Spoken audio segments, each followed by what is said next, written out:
Hi guys, Simon here from Top Tennis Training, and in this video I want to help you to reduce your errors in tennis. Now, before we get into the whole technical part, firstly we have to think, what are the two obstacles in tennis? So the first thing that we see, we have to get over that net.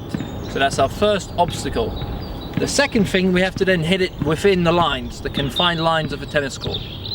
So those are our two obstacles. How can we now overcome those two things? So the first thing is, if I want to take the net out of play, I don't want to hit the ball very low, very flat. I want to lift the ball almost to 2 net levels, or even higher sometimes. You might play 2 to 3 net levels, just so that the net is not in your way. So you know that even when you're nervous, even when you're tight, in the pressure of a match, for instance, you're still not going to hit that net, because you're still going to have at least a couple of inches or a couple of feet net clearance when you get tight. What tends to happen in a match, we get tighter and tighter, our strokes become a lot less fluid, and the ball normally goes shorter and lower. So if we train in practice with 2 or 3 net levels, we should still have at least a foot or 2 feet when we're playing the match, even if we're tight. So that's the first thing. We want to take the net out of play by hitting higher balls. So let's work on that right away. So I can work on this in 2 ways. I can work with a partner, someone who I'm hitting with, or a coach. I can work on hitting higher of the net. But if I don't have anybody, I can also drop feed myself balls with the goal of hitting 2 net levels. So let's take a look. Now my goal is to go cross court, because that is the lowest part of the net and I have the most amount of space to miss by. So I'm hitting cross court with 2 net levels. So I'm starting my swing, and I'm just working on hitting up the back of the ball. Because I'm hitting with a lot of margin now, I feel like I can make that over and over again, even if I'm very tight. Now if I start feeling comfortable on the spot, I can also do this while I'm moving. So I'm going to have a couple of balls in my pocket, and every ball I feed myself will be slightly wider, so I have to move to that ball. So firstly,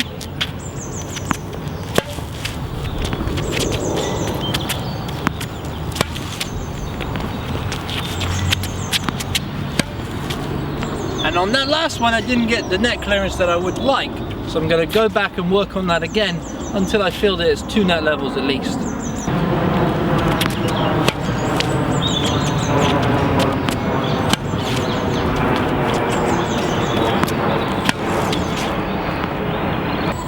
Now in terms of the swing, when I want to lift the ball, I have 2 ways I can do that. I can hit with my strings open like this, so this will allow me to hit the ball upwards, but it's a very defensive ball and it's quite easy for my opponent to attack.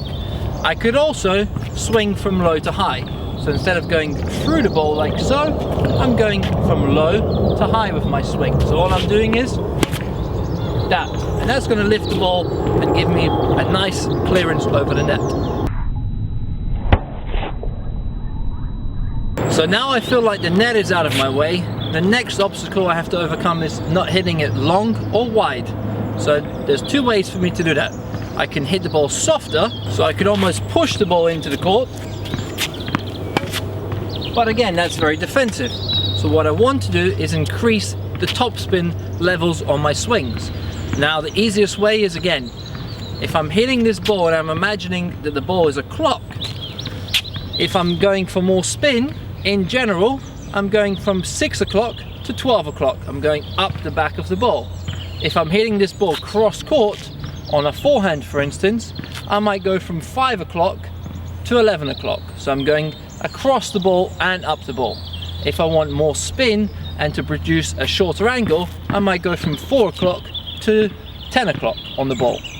So if I'm using this ball as a clock now, in general, I'm going from 6 o'clock to 12 o'clock on the ball, which will give me more spin, but also more height.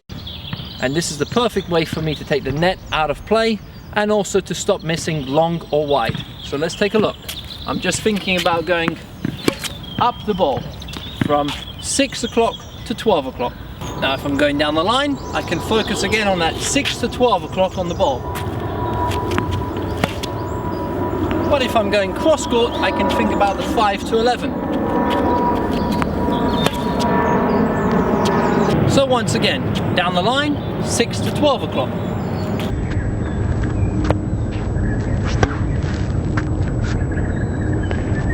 Cross court, 5 to 11.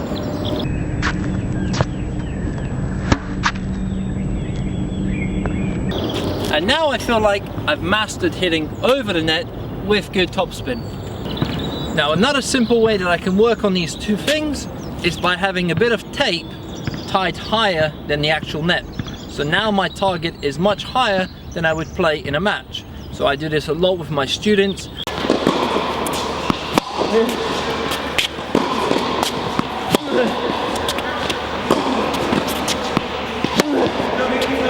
I buy the tape normally from a DIY shop here in the UK. You could also get this in the States. I've found it in the States before.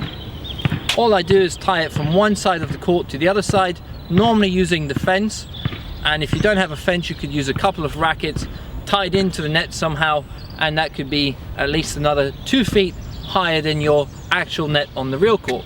So when you practice this way, you're working on that higher net clearance and that aggressive topspin, and when you go into a normal match with the normal height, it's going to be a lot easier for you.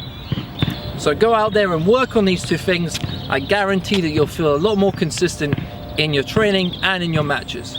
If you've enjoyed this video, please click the like button down below, leave a comment as well, and see you soon. All the best, guys.